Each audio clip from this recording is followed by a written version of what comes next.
Good morning students. आज हम करेंगे 8 चैप्टर आपका कॉस्ट ऑफ प्रोडक्शन। ठीक है, कॉस्ट ऑफ प्रोडक्शन जो है कि हम कोई भी जब चीज़ बनाते हैं उसमें कितनी लागत आई, ठीक है, कितनी कॉस्ट लगी। ये जो आपका प्रोसेस है ऑफ प्रोडक्शन का, हम जब भी किसी गुड्स की प्रोडक्शन करते हैं तो जो फर्म होती है वो, मैंने आपको फैक्टर ऑफ प्रोडक्शन के बारे में बताया था कि फैक्टर ऑफ प्रोडक्शन का यूज़ करती है जिसके द्वारा जो है वो प्रोडक्शन होता है। ठीक है, जैसे आपका फैक्टर ऑफ प्रोडक्शन कौन कौन से हैं आपके, land, labour, capital and entrepreneur या ऑर्गेनाइजेशन। ठीक है, ये चारों चीज़ें मिलके क्या बनती है आपकी फैक्टर ऑफ प्रोडक्शन का फैक्टर ऑफ प्रोडक्शन बनती है। ठीक है ना। रॉ मटेरियल्स आपकी इंटरमीडिएट गुड जो होती है, ठीक है, रॉ मटेरियल के बिना जो है आपका कोई भी काम नहीं हो सकता।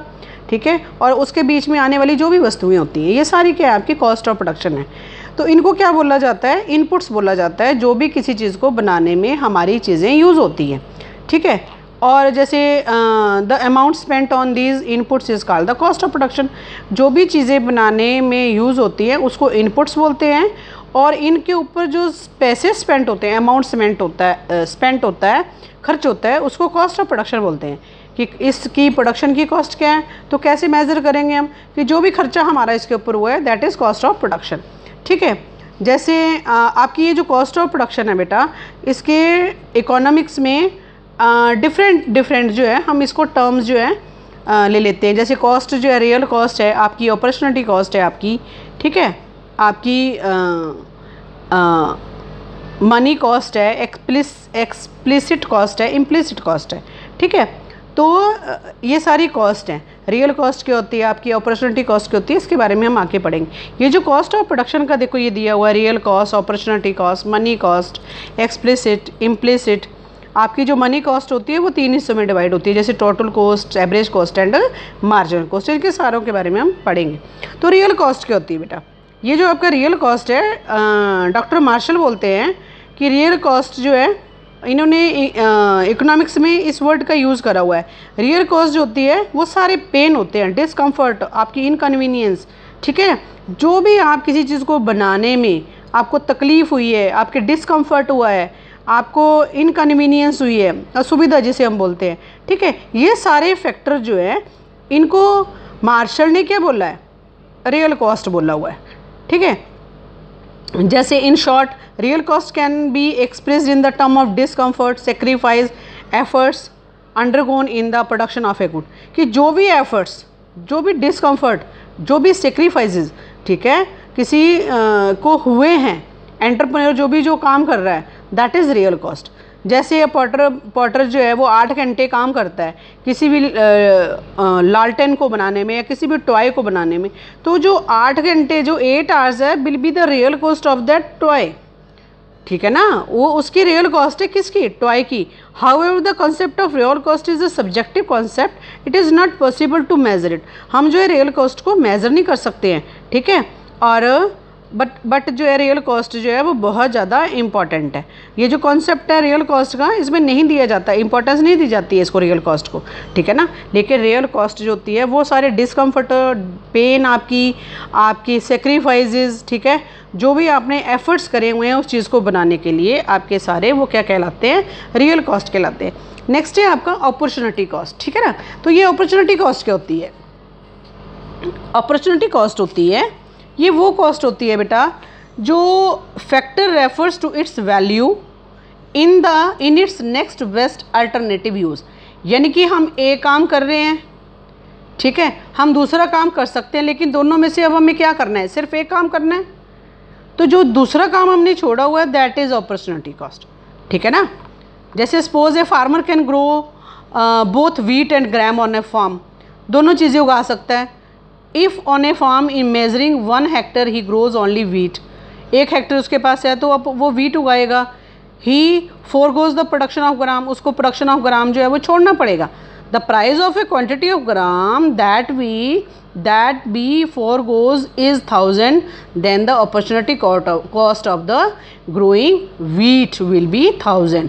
कि जो आपने व्हीट ग्रो करी है उसकी अपॉर्चुनिटी कॉस्ट क्या होगी, जो आपने ग्राम को छोड़ा है 1000 रुपीज़ जो है वो ग्राम को भी तो छोड़ा आपने। ठीक है ना, तो उसकी क्या है वो अपॉर्चुनिटी कॉस्ट है। एग्जाम्पल एक और दिया हुआ है यहाँ पे कि जैसे एक your college is to appoint a person as a peon, एक उसको पीएन अपॉइंट किया जाता है, that a person is presently working at a shop, वो करंटली जो है या प्रेजेंटली जो है वो एक शॉप पे काम करता है और वहाँ से उसकी सैलरी जो है वो 1000 रुपीज़ पर मंथ है।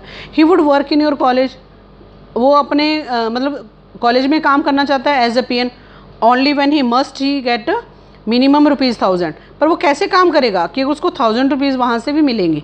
In other word 1000 is the opportunity cost that person, कि 1000 जो है वो उसकी क्या है, अपॉर्चुनिटी कॉस्ट है, क्योंकि वो उसको छोड़ के भी आ रहा है, ठीक है ना। तो opportunity cost of a factor is that cost which he has to forgo for not working in the alternative job because of his working existing job. In the above example, opportunity cost of working as a PN in the college is the salary foregone for not working at a shop। यानी कि एक ही जगह वो काम कर सकता है, चाहे वो शॉप पे काम कर लें चाहे वो कॉलेज में काम कर लें, ठीक है। तो जहाँ वो काम करता है दूसरी चीज़ को छोड़ के आता है तो वो उसकी क्या बन जाती है बेटा, अपॉर्चुनिटी कॉस्ट बन जाती है, ठीक है। नेक्स्ट है आपका एक्सप्लिसिट कॉस्ट, यानी कि स्पष्ट लागतें, ठीक है।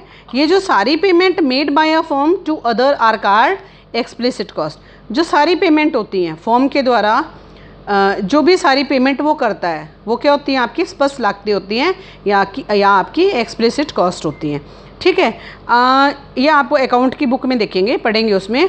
और explicit cost are those cost which the firm incurs to buy और to hire the services of the factor, कि जो भी फैक्टर ऑफ प्रोडक्शन है, जैसे वेजेस हैं, रॉ मटेरियल है, आपकी सेमी वो है जो भी आप फिनिश्ड गुड्स हैं, इंटरेस्ट ऑन लोन्स है, लाइसेंस फीस है, इंश्योरेंस प्रीमियम है, डेप्रीशिएशन है, चेंजेस है, सारे वो किस में आता है, आपका एक्सप्लिसिट कॉस्ट में आता है, ठीक है। जो भी किसी चीज़ को बनाने में आपकी पेमेंट जो है वो लगती हैं, ठीक है। नेक्स्ट है आपका इम्प्लिसिट कॉस्ट। अब इम्प्लिसिट कॉस्ट क्या होती हैं, ये वो कॉस्ट होती हैं जैसे opportunity cost of the entrepreneur on resources, जो उसके अपने रिसोर्सेज हैं, जैसे अपनी उसने लैंड है उसको यूज़ करा, या अपनी बिल्डिंग को यूज़ करा, या कोई भी और चीज़ जो है उसने यूज़ करी है, ठीक है, वो होती हैं आपकी इम्प्लिसिट कॉस्ट, ठीक है। नेक्स्ट है आपका मनी कॉस्ट। अब मनी कॉस्ट क्या होती है बेटा, the amount spent on the production और the sale of a commodity is called its money cost. जो भी पैसा उसके ऊपर प्रोडक्शन के ऊपर लगाने में खर्च हुआ है, ठीक है, वो क्या होती है, मनी कॉस्ट होती हैं।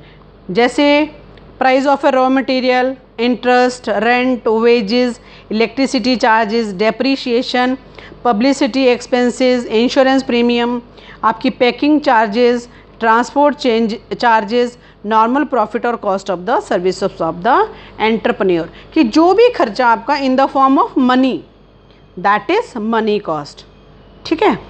बाकी हम नेक्स्ट चैप्टर में नेक्स्ट लेक्चर में करेंगे, जिसमें कि हम टाइप ऑफ कॉस्ट जो बाकी बची हुई है मनी कॉस्ट की, आपकी total cost, average cost and marginal cost, ठीक है, कि आपकी टोटल कॉस्ट क्या होती है, आपकी मार्जिनल कॉस्ट क्या होती है, एवरेज कॉस्ट क्या होती है, ठीक है। जैसे हमने टोटल प्रोडक्शन, मार्जिनल प्रोडक्शन और आपका एवरेज प्रोडक्शन करा था ना, सेम वैसा ही आपका कॉस्ट के बारे में आएगा। उसमें प्रोडक्शन था, इसमें कॉस्ट आएगी कि आपकी टोटल कॉस्ट क्या होती है, ठीक है।